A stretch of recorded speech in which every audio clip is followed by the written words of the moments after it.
Voltamos a discutir o transporte coletivo na capital e não há como falar em transporte coletivo, em mudança de terminal, sem falar em integração, que na verdade é uma das maiores reclamações do usuário, né? E por conta dessa transferência, a pessoa que vem lá de Biguaçu, pega um ônibus, para ali no Ticem, ela teria que andar até o Ticem, se ela ficasse no terminal cidade.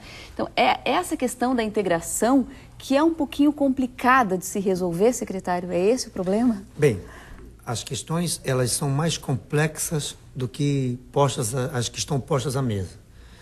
A gente tem que olhar, por exemplo, que quando nós assumimos, o prefeito Dário Berg assumiu, tinham 2 terminais que até hoje estão desativados, que foram construídos para que todo morador de outros municípios parasse nesses terminais, no terminal Jardim Atlântico, terminal Capoeiras, para chegar ao centro da cidade, com uma linha troncal. Ou seja, hoje os moradores estão reclamando, os usuários estão reclamando porque tem que se deslocar do Ticem até a cidade de Florianópolis, 200 metros. Em toda e qualquer cidade do mundo que você vá, você tem essa integração, esse deslocamento, ou até bem maior.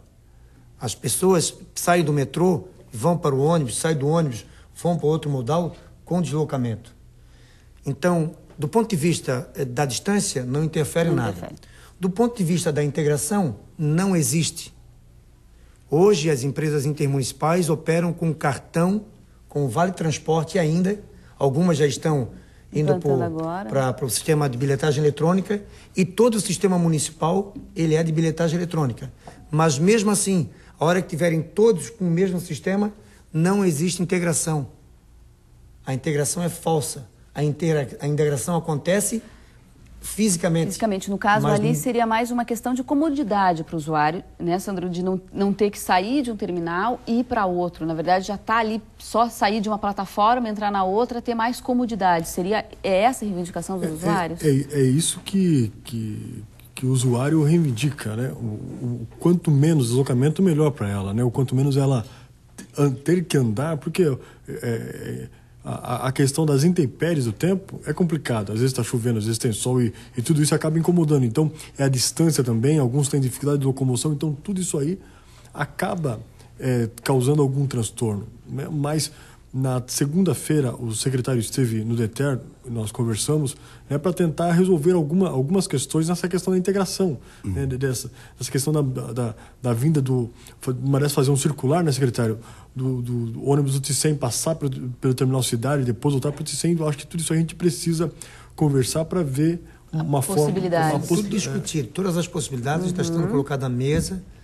É importante elogiar aqui a condição do Dr. Daniel Paladino, porque, na minha visão, se a gente olhar friamente a questão da mobilidade que envolve os terminais, é inadmissível uma cidade como Florianópolis ter que, diariamente, colocar 250 mil pessoas terem que atravessar uma avenida para chegar ao terminal central. O terminal foi colocado numa área errada, próximo à saída das pontes. O terminal Rita Maria hoje encontra-se num lugar errado, ou seja, eu já me coloquei à disposição do Sandro. O Sandro tem esse pensamento. Precisa urgentemente o governo do estado repensar um novo terminal na área continental, tirar todas essas linhas intermunicipais e rodoviárias, que não são poucas, são quase 1.000 ônibus que passam por dia, que chegam em Florianópolis, que ficam poluindo a nossa paisagem, que deveria ser áreas verdes. São ônibus, estacionamento de ônibus intermunicipais, rodoviários, que ficam acabando com o patrimônio paisagístico da nossa cidade. Congestionando, na verdade, né? Doutor Paladino, o senhor foi também no Ticem, no terminal central, para ver as condições lá? Eu pergunto isso por conta que a prefeitura alega que esses ônibus intermunicipais estão usando um espaço que, na verdade, não seria adequado e causando transtornos para as pessoas que precisam usar o Ticem, como, por exemplo, desembarque no meio da pista e não na plataforma. Foi verificado isso? Sim, por ocasião da nossa vistoria ao terminal Cidade de Florianópolis, nós tivemos a oportunidade também de nos dirigirmos ao Ticem e verificarmos as condições de funcionamento do terminal. Uma coisa inicialmente que precisa ser ressaltada é que o Ministério Público interveio nesse processo, né, não com o propósito de examinar ou questionar a motivação política da transferência dessas linhas. Esse papel não cabe ao Ministério Público, né? Até porque o poder público tem, tem a discricionariedade de eleger, né, qual o local que entende, né, melhor para a instalação desse ou daquele terminal ou dessa ou daquelas linhas. No caso do Ministério Público, a intervenção se deveu única e exclusivamente em relação ao aspecto técnico, em relação ao aspecto de comodidade, de conforto, de segurança, envolvendo os dois terminais. No caso do Ticem, realmente tivemos a oportunidade também de fazermos uma vistoria breve, é bem verdade, e realmente foram constatados alguns problemas, né, secretário, em relação à falta de espaço, ao número excessivo de veículos, né, que embarcam e desembarcam, e que também devem, né, ser considerados, e digo até que pessoalmente, né, vejo essa ideia da transferência com bons olhos, né, no sentido de revitalização do comércio no entorno da cidade de Florianópolis, da mobilidade urbana. No entanto, o que se questiona apenas é se dotar o terminal Cidade de Florianópolis de condições propícias ao fluxo, né, de usuários que realmente aumentará significativamente com a efetiva transferência. Agora, secretário, em 2009 o doutor Herculano já tinha solicitado essas reformas. Por que tanto tempo não foram feitas? Porque nós licitamos o projeto, foi feito o projeto, belíssimo projeto, o doutor Herculano avalizou o projeto.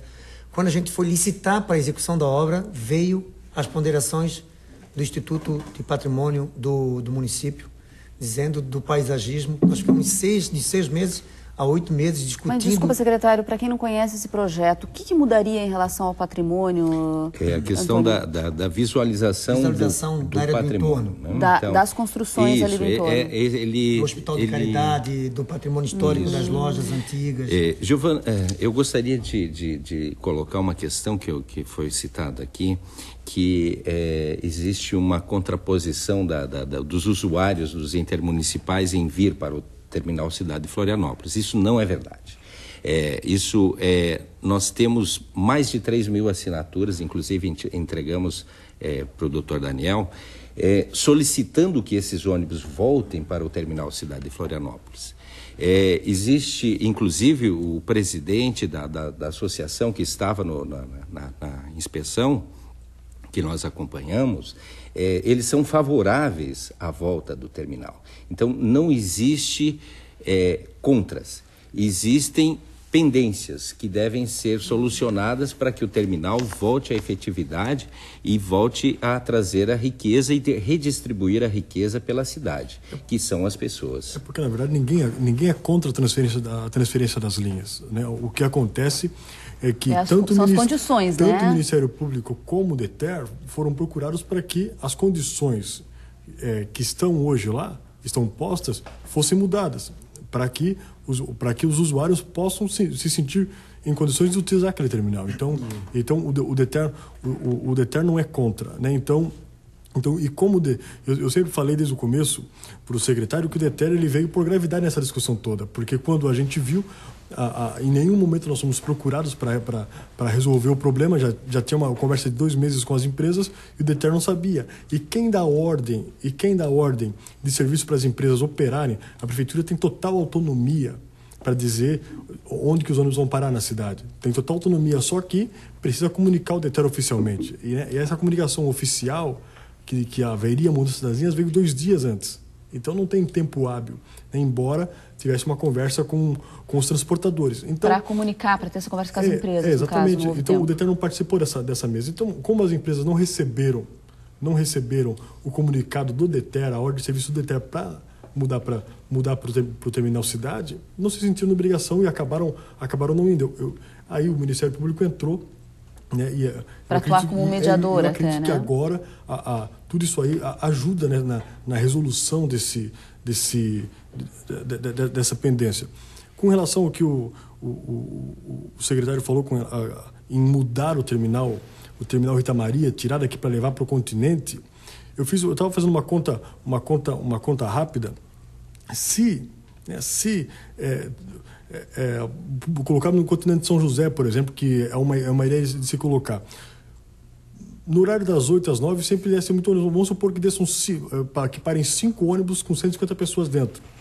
Essas 150 pessoas lá em São José vão precisar vir para a capital, certo? Vão vir do quê? Né? Se não for de ônibus, vão vir de carro. Serão 150 carros. Só deixa eu explicar Eu defendo o projeto do BRT. Não, pois é. Eu vou chegar aí. Bogotá, Medellín, não, pois é, eu estou defendendo para a cidade. Não, eu vou chegar aí. Então, o que acontece? Hoje, essas pessoas teriam que vir de carro. São 150 carros. Se elas entrarem na Via Expressa, vão formar uma fila dupla de 75 carros, que vai dar uma fila, se pegar o espaçamento de 10 metros entre carros, vai dar uma fila de 750 metros. Né? Então, congestiona ainda mais, vai que já é congestionar ainda mais. Agora, essas 150 pessoas cabem tranquilamente num ônibus de alta capacidade. Né? Tranquilamente. Tem ônibus que carregam 170 pessoas e carregam 250 pessoas. E articulado. Então a gente precisa realmente pensar isso aí. Tudo bem, o Rita Maria tem que ir para lá, as linhas intermunicipais têm que parar fora de Florianópolis, só que precisa uma outra solução. Né? Então tem que fazer faixa exclusiva para ônibus, segregar linhas. Então é isso que a gente precisa pensar também. Ou seja, né? As ideias elas não podem ser pensadas de formas isoladas, né? É por isso que eu fiz o lançamento em Florianópolis do projeto Via Rápido. Quem acompanhou viu. Eu estava presente lá. Todas vislumbraram e visualizaram o que eu defendo, que são 3 eixos. Um eixo de linha segregada, que é o que defende o conceito do BRT, do centro universidade, do centro continente e do centro aeroporto. Todo o conceito do BRT. Mas só que, antes dessa discussão do BRT, eu gostaria de fazer uma observação novamente. Que no passado eram 89 linhas que estava acordado e a gente voltou atrás para o projeto. Foi elaborado o projeto, se desenvolveu agora um projeto que vai custar em torno de 400 mil para fazer esses detalhamentos. Sem problemas com o patrimônio da União. Sem problema nenhum. Entretanto, que eu estou discutindo com a sociedade e através de seus representantes é a possibilidade de única e exclusivamente pegar 15 linhas e colocar numa única plataforma que está servindo para moradores de rua, sem alterar em nada o uso do terminal que hoje já é utilizado por 42 linhas. Se não tem estrutura para atender essas 42 linhas, o terminal tem que ser interditado. O terminal tem que ser fechado. A prefeitura já pensou nessa possibilidade de fechar? Ou então essas pessoas que utilizam o terminal estão sendo tratadas de que forma? Tem muita gente que gosta. Então eu reafirmo aquela condição já formulada por diversas vezes, com as nossas melhorias, com toda a ação da segurança pública, pintura, higienização, corpo de bombeiro, que orientou as nossas mudanças no passado. Hoje é um detalhe, é só para ocupar aquelas plataformas. Eu não estou falando de trazer todas as linhas. Então hoje é uma ação que para o município representa a humanização, a revitalização, o resgate, a autoestima, não só dos comerciantes. Por que a criminalidade está dentro da Praça 15? Por que a criminalidade está dentro do Largo da Alfândega? Porque em todas as cidades que discutem hoje os novos planos diretores, se discute hoje a não exclusão, a não priorização de áreas exclusivas residenciais. Todas as pessoas defendem que as áreas têm que ter o comércio para as pessoas estar circulando. Florianópolis, de uma certa forma, vai contra o que todos dizem. Causou um gueto das pessoas não estar circulando. Então não é apenas a revitalização daquela área para os comerciantes, é salvar uma área que precisa desenvolver com a gastronomia, com a questão do patrimônio, da arte, porque nós precisamos criar esse anel cultural que sai da Avenida Ercílio Luz, vindo da Beira-Mar Norte, que foi toda revitalizada pela nossa administração, e pega ou a João Pinto ou a Conselheiro Mafra e vai até a Ponte Ercílio Luz como o grande corredor cultural gastronômico da cidade. Para isso, é com pessoas que se faz e com ações. É essa a nossa ação. Secretário, a gente já volta a conversar sobre esses projetos. Vamos para um pequeno intervalo. Voltamos já.